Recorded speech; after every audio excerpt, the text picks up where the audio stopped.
क्या करूं, कैसे पूछूं मम्मी जी से। देखती हूँ कुछ करती हूँ। बहू खाना बन गया क्या?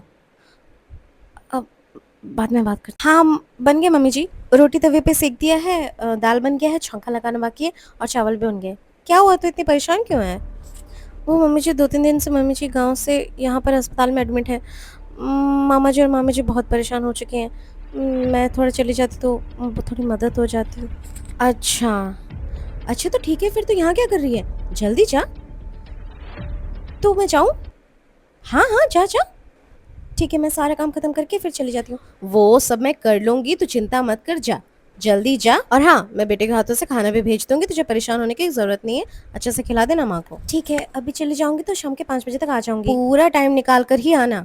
जल्दबाज़ी करने की कोई ज़रूरत नहीं है, मैं यहाँ पे सब कुछ सँभाल लूँगी, तू जा। थैंक्स मम्मी जी। बाप रे! बहुत देर हो गई। देखती हूँ मम्मी कहाँ है।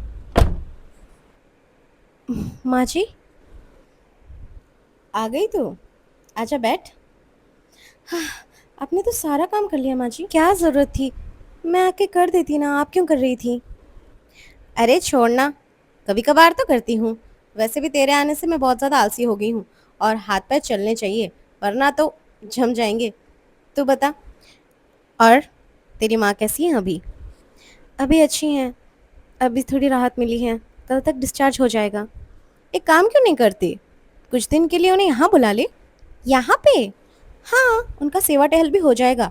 वैसे भी गाँव जाएँगी तो अकेली रहेंगी और ऑपरेशन के बाद इतनी जल्दी सुधार नहीं आता शरीर में। बहुत ज़्यादा कमज़ोरी होती है, बहुत सारी चीज़ें होती हैं। यहाँ रहेंगी तो पास में भी रहेंगी और तू सेवा टहल भी कर सकती है। जानती हूँ पर मम्मी नहीं मानेंगी। अरे मेरी बात करवा देना ना, मैं फ़ोन करके बुला लूँगी। ठीक है मम्मी जी। लाइए मैं अपने बालों में तेल लगा देती हूँ। अरे मैं लगा लूँगी, तू जा। जाके खाना खा ले, मुझे पता है तूने पूरे दिन से कुछ भी नहीं खाया होगा। इधर-उधर घूम फिर कर। जा, और रात के खाने का फिक्र मत करना, बिमला आएगी तो वो बना लेगी, तो आराम करना। ये क्या माँ, तूने भाभी की माँ को यहाँ ही बुला लिया? तुम्हें पता है ना मैं कंफर्टेबल नहीं हो पाती जब भाभी के मायके वाले आते हैं। हाँ? और प्राइवेसी भी डिस्टर्ब होती है हमारी, अब मना कर दो ना। अब तेरे कंफर्ट के चक्कर में एक बीमार इंसान को घर पे भी ना बुलाए, वो भी हमारे खुद के रिश्तेदार। वैसे भी ये भाभी का घर है, वो जिसको मर्जी उसको बुला सकती है। अब तू आती है तो तेरे भैया भाभी का प्राइवेसी डिस्टर्ब होता है, हमने कभी मना किया है तो जाने के लिए? लेकिन ये मेरा घर है, मेरा भी हक बनता है इस घर में माँ। और वैसे भी शादी करने के बाद रिश्ते नहीं बदल जाते। तो वही तो समझाने की कोशिश कर रही हूँ बेटा, शादी करने के बाद रिश्ते नहीं बदल जाते हैं। तो उसी तरह उसने भी यहाँ पे शादी किया है, तो उससे उसकी माँ के साथ उसका रिश्ता नहीं बदल जाएगा। बेटी तो बेटी ही रहेगी ना। और जब माँ बाप पे को तकलीफ होती है तो सबसे ज्यादा बच्चियों को फिक्र होती है। मैं जानती हूँ कि तू ये सब कुछ क्यों कर रही है। तुझे लगता है कि बुढ़ापे में भाभी तेरा सहारा करेगी, लेकिन नहीं, ऐसा कुछ नहीं होने वाला। वो अपने माँ बाप की सेवा करेगी बस, और तुझे बुढ़ापे में पूछेगी तक नहीं। बेटा मैं तो सिर्फ अपना कर्तव्य कर रही हूँ। मैं माँ हूँ तो मैं सबकी माँ हूँ, और मैं जो बहू लाई हूँ ना, गुणी बहू है मेरी, वो तेरी जैसी नहीं है। ना तो कभी अच्छी बेटी बन पाई और ना कभी अच्छी बहू, जो अपनी बीमार सास को छोड़ के यहाँ आके बैठ गई है।